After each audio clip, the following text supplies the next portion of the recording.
Okay, folks, I'm back for part two of this with the stocks to watch for the week. I'm going to start out with this ELYS. So they are actually going to be presenting a whole new gaming, and when I say gaming, gambling software. They're going to be unveiling it next week. They did have an announcement on Friday that the CEO is stepping down. The chairman of the board is actually going to take over. The CEO is not leaving. He's just going to be in charge of operations. So, the stock is sitting in an area of potential price support, as you can see right here at $3.40 or so. Fairly thin stock. They have no need to raise capital. So they just did a raise not long ago. CEO has been active in purchasing shares. So I think this is one to keep an eye on. Maybe it has a catalyst next week. We'll see what happens. But and I do have a starter position in that one. MBII, agricultural plays, I think are interesting. Typically, third and fourth quarter are their best quarters. So we're coming up, are we coming up on the second quarter of their fiscal? I think we might be coming up on their fiscal second quarter. But MBII, I am in it. I have traded it and locked some profit. And now I'm watching it here at these levels to see if this holds as support. Anywhere between 116 and 135. Somewhere in that area. If it starts to crack into that zone, I may be looking to add back to the position. And moving into the next one, AIM. Now, this just happened to be in the insider buy list, open insider transactions, and there was a purchase this week in AIM. It is kind of in an interesting area right here at $2. This area has kind of been holding as support. If it loses to, I think we could probably see a pullback into the 135 to the 160 area within that zone. I don't know what they have coming up for catalysts. But it was, like I said, it was in the insider buy list. So I just went ahead and put it on. I wanted to take a look and see. Probably need to do some due diligence on that one before go getting involved. But I thought it had a fairly interesting looking chart.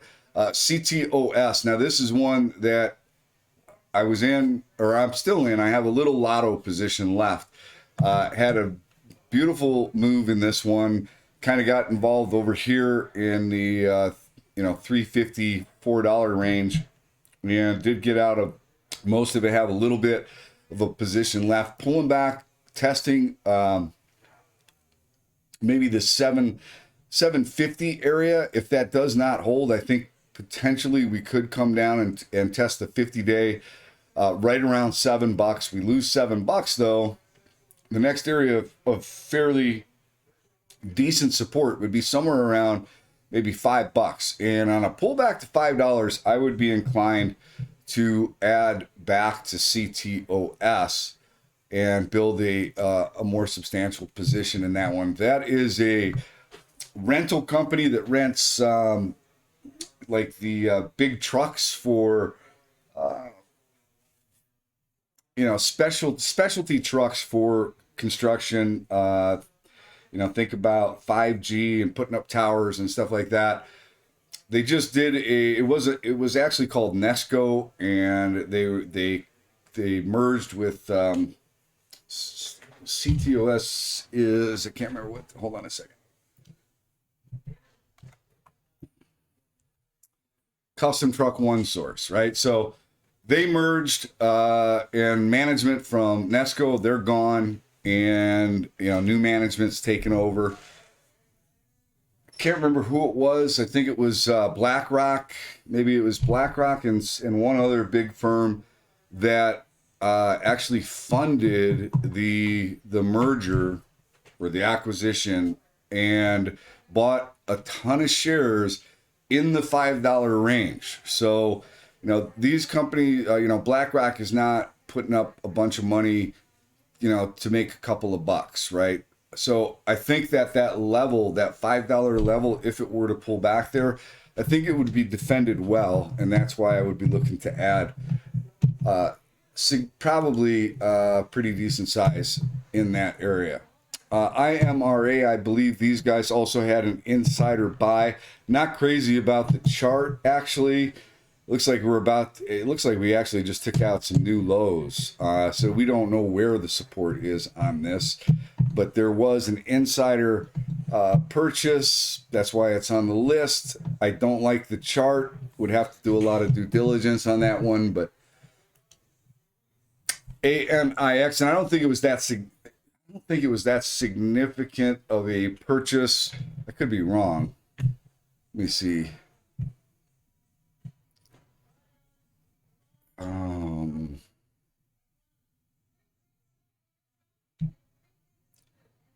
Let me see right here.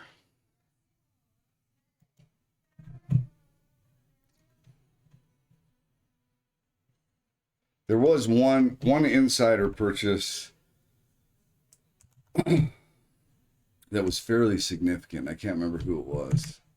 I'm gonna look it up right now.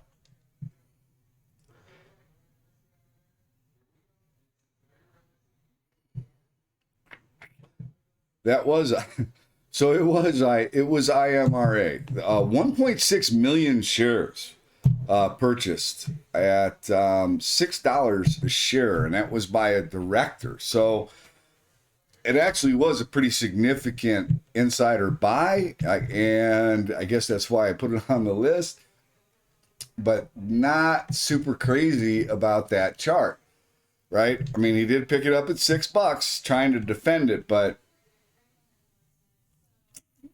I don't know. This one could be interesting. It could be worth keeping an eye on. I'm not sure what the float is on this, but I'd have to do a little bit of research on that before I went dipping my toe. ANIX was another one that had an insider purchase.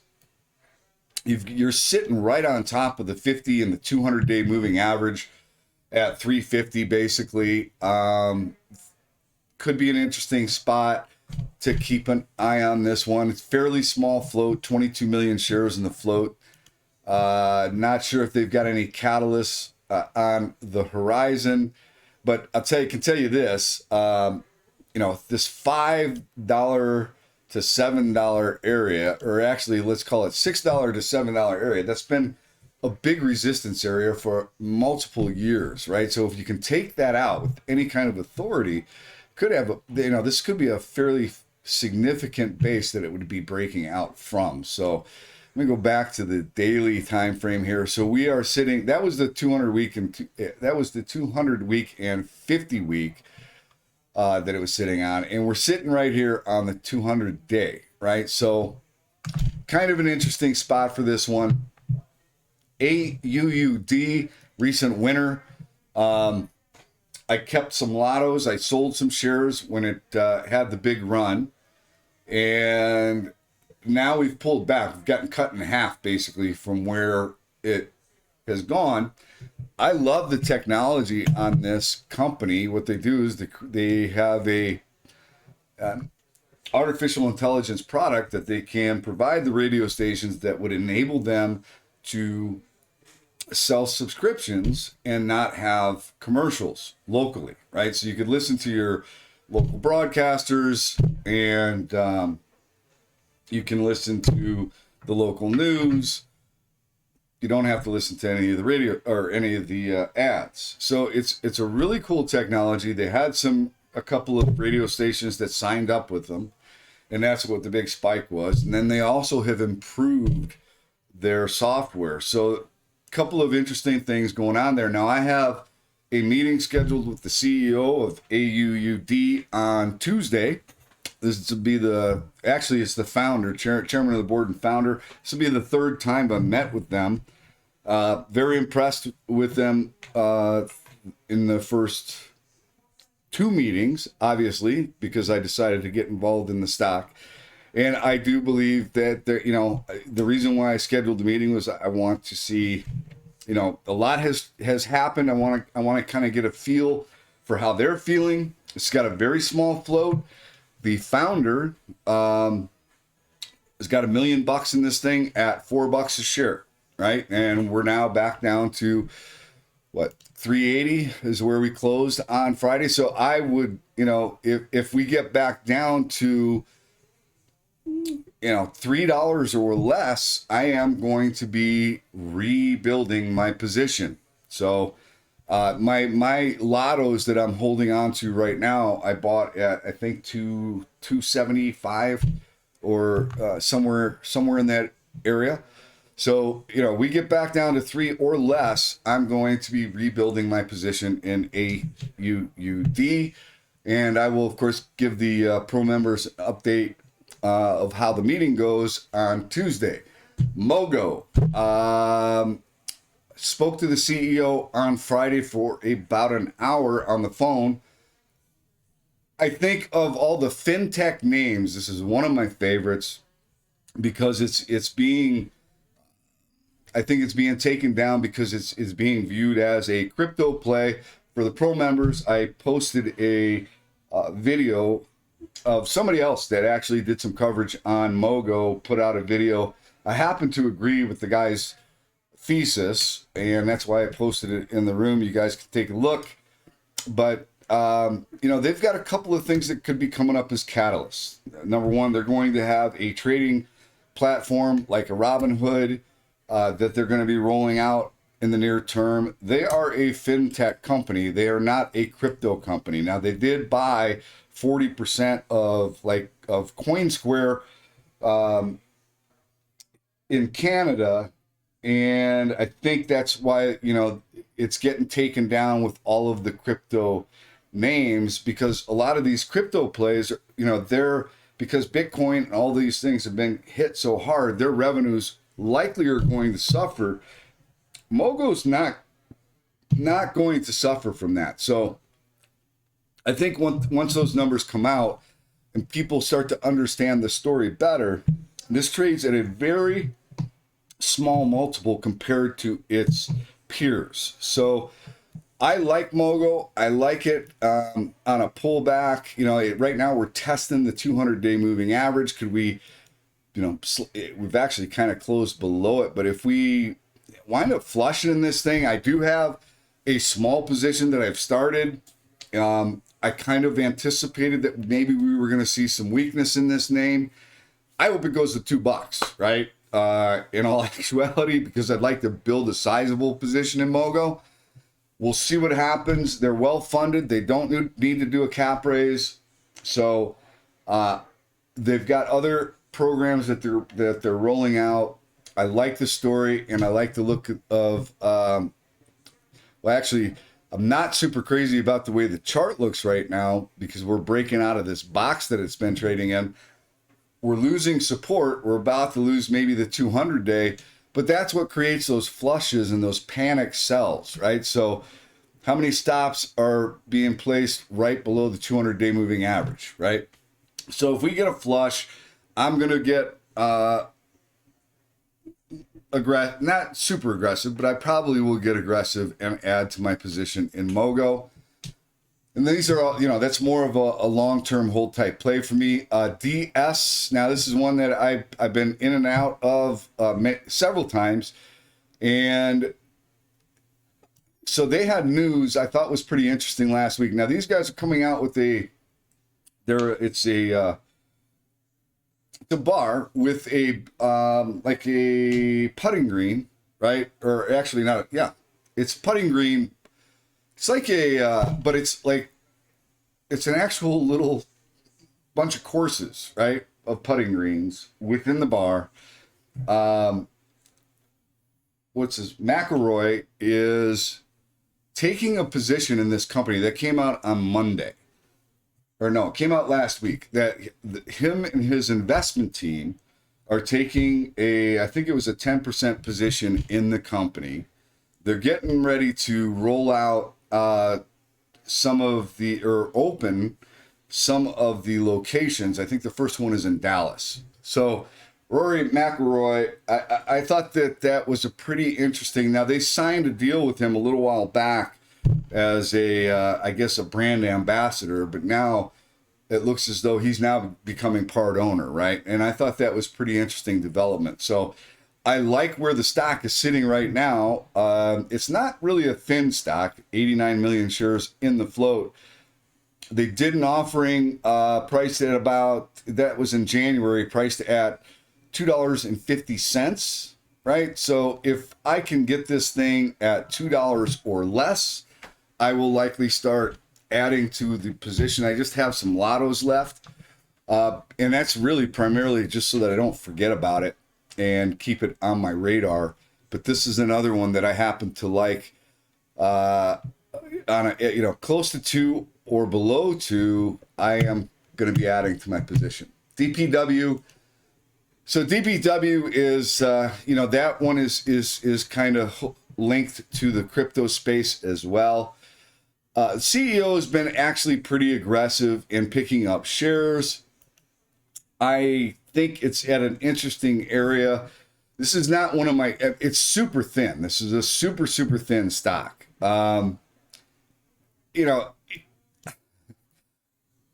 It has had some pretty big runs.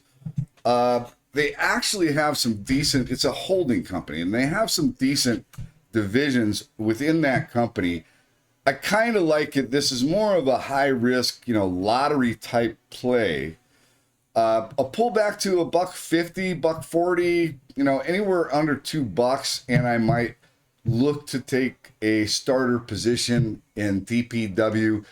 BFLY, potential double bottom test on this one, right? So this is the company that just came public not long ago. You can do an ultrasound on the phone. Pretty cool technology. They've partnered up with some interesting companies. I wanted to get it when it was down here the first time, and I missed it. It broke out, came up to the 200-day moving average, and now it is pulling back and maybe going to test this area of potential support again. So I think this might be an interesting area to dip the toe. But we'll have to see. This is not a thin stock. This got 187 million shares in the float. So, this would be more of a swing long-term hold type play for me. But here's the thing. If it takes out, if we take out that $9, then we don't know where the floor is, right? So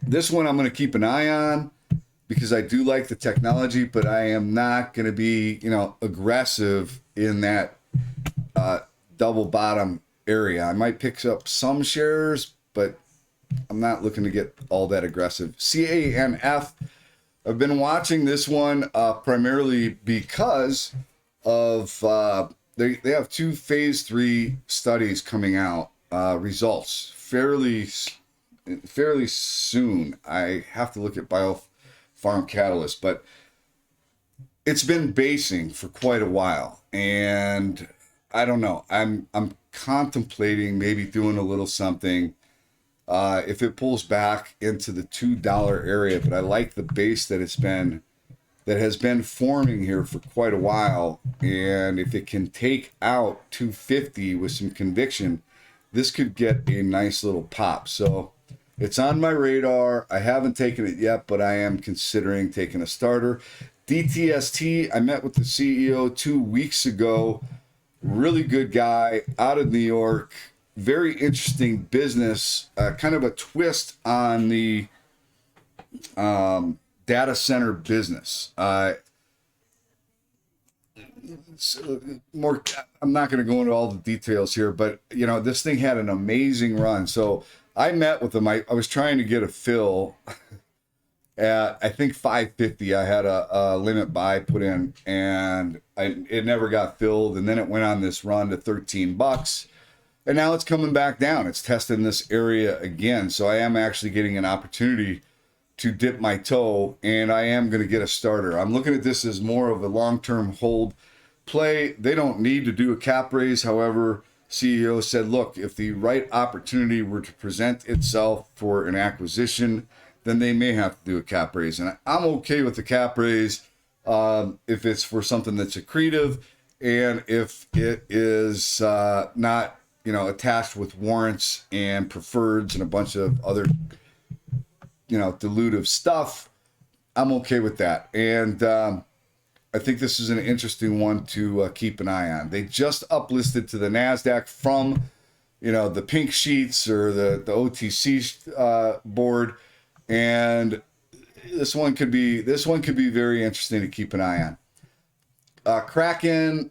So, this is one of the green energy plays. I think this company makes a lot of sense if their product works. I am in the stock. It just had a little run. And it's pulling back. I didn't sell any of the shares off. Don't have that many shares to begin with. So, looking to build into this position, we could be looking at a double bottom test, down to 314 or so, 325. We get down to that area. I'm not going to add aggressively, but I am going to add something to my position in CRKN. CECE, met with the CEO there as well. Really like this guy, new CEO taking over.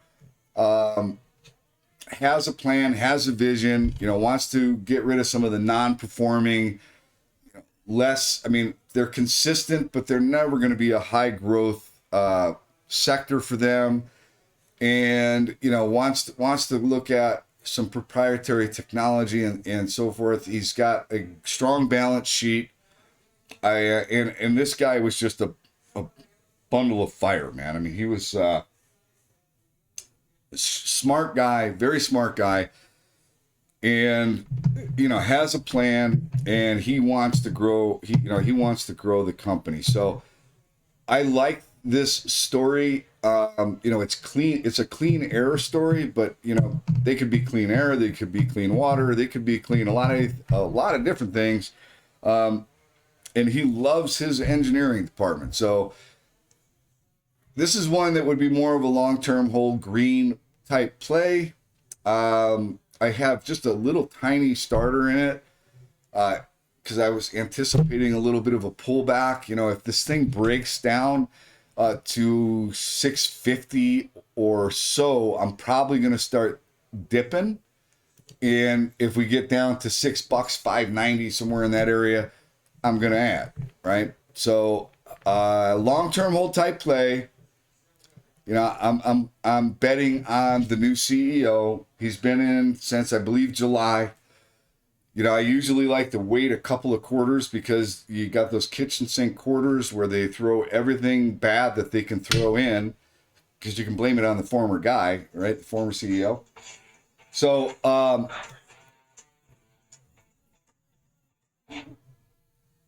that is my plan on CECE.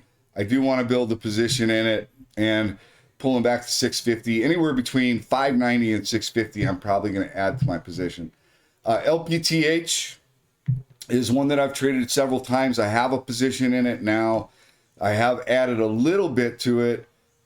These guys are actually, holding up fairly well. They just had an update not too long ago. They've had some insider acquisitions or insider purchases of the stock. It's sitting at $2.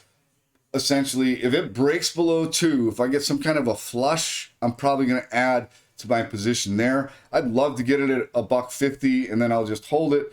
And I think we'll get another shot at $4 because that's what it tends to do. So I'm looking to add to LPTH. DUOT, I mentioned it in the other video. DUOT, met with the CEO. This company has never, ever, ever made money. Never made money, never broke even. New CEO comes in. He's, West Point guy, no nonsense kind of guy. Really liked him. This is what he does. This is the third or fourth company that he has come in to turn around. When he took a look at the story of DUOT, he made the decision that, this is where he wanted to go. He's been successful at every place that he's been in doing, structuring the turnaround. He's already given projections to grow their revenues. I think they just reported 8 million in revenues. He's expecting to go to 18 million for the next year, which is a significant jump in revenue. It's a tech company. It's an AI company, and it has to do with the railroads. Nobody, I can tell you right now, nobody is watching this stock. It's not an exciting stock. I mean, it's done multiple reverse splits. They've never made money. The chart is horrendous, right? If you look at the chart from the, right, we're going from the lower left or the upper left to the lower right. It's an ugly chart. It's an ugly chart. You got all these reverse splits. Anybody that's ever tried to buy this stock has lost their ass, and they hate the company. So this is the kind of story that I like to look for, though. When you get a new CEO, a turnaround specialist that can come in and, has a plan and a good product and puts these guys on the right path, this thing could go ballistic. So I picked up some shares last week as it pulled back to right around $8, 8 and change. And I had a very small position at 9 and change, like 50 shares. When I'm saying small, it was small. But now I'm starting to build out the size of the position. And if it pulls back to, $7 to $6.50, I'm going to add to my position. If it goes all the way down to, $5.25, great. I'm going to add to my position. I'm willing to throw some money in with this guy because I think he's going to turn this company around, and I think it's going to be this one could be very explosive just because of the tiny float. So worth keeping an eye on. DUOT, PYKNF or PYNKF, imaging company, 510K clearance on their product for breast cancer, but they're also looking to expand that into other cancers, but it has 510K clearance. They brought over the guy that ran the sales for HOLX, ran the sales team for HOLX. He is over here to run their sales team, brand new product, and supposedly nothing else like it on the market. They also have an artificial intelligence software program that they're running through the FDA as well, that it would be a recurring revenue model for these guys. It's a very interesting story. Met with the CEO, very impressed with him as well. And I like this story. So it trades thin. I just picked up a position last week, just the starter. If it pulls back to $1.50 all the way down to $1, I'm gonna add. I had no position in it until last week. I've been watching it though, kind of hang out around here at this 200-day moving average. Could it pull back to $1? Absolutely. I'm gonna get more aggressive and build my shares, but I wanted to have something in it. And I got that started last week. So NVMDF, I do have a position going in this one. This is a company that has several clinics in Utah that are for, using psychedelics for as an option for treatment for depression and PTSD and all these other disorders. And I happen to think that is going to be a fairly, I think it's going to be a fairly significant business. So they have I think they now have 8 clinics. If it comes down to 66 cents, these guys actually had positive cash flow. I did not meet with the CEO, but I did meet with the management team. This is a long-term hold play. It's kind of like a pot play back before, pot got passed as legal in some states. So I like this play. It's a high-risk play. And, if it goes back down into the 60-cent area or 50-cent area, I'm going to add to my position for a long-term hold. MLSS is another one that I met with the CEO. I met with the CEO when the stock was trading up here at $4. New CEO just took over. Now this thing's got a death cross going on happening here, and that's not a great thing. But it is getting to a level where I kind of want to start to dip my toe, right? It was looking like it was going to break out at 4. It actually did kind of break out, and then it failed. And I haven't seen anything that justifies this pullback. So I was very impressed with the new CEO. We had a great conversation, and I am looking for the opportunity to start building a position in MLSS, and probably going to try and do that somewhere around $1.50 or so. CIDM, you know, I started building a position prior to this run that we just had, right? So I did not take anything off the table because I actually think CIDM deserves to be higher. It came up into an area of price resistance and it's pulling back. Now, if the overall market rolls over, you know, maybe this rolls over too. But if this thing goes back down to 60 cents, that was where my original buy was. I'm gonna add to the position. So I'm very comfortable with CIDM. These guys have done an amazing job of turning around an equipment company for the theaters to now a platform that streams, and they've just done a phenomenal job. They got rid of all their debt. They paid off all of their debt, about $50 million in debt gone. They're in a much better position than they have been in a very, very, very long time. Now, they may be doing some acquisitions. Maybe they do an acquisition that wouldn't be liked by the market. But in general, I like what these guys are doing. And if the thing pulls back below $1, I'm not going to freak out. I'm going to buy it, right? So I started buying it when it was close to $1. We just had this run to $1.60. Pull back below $1, I'm at it, okay?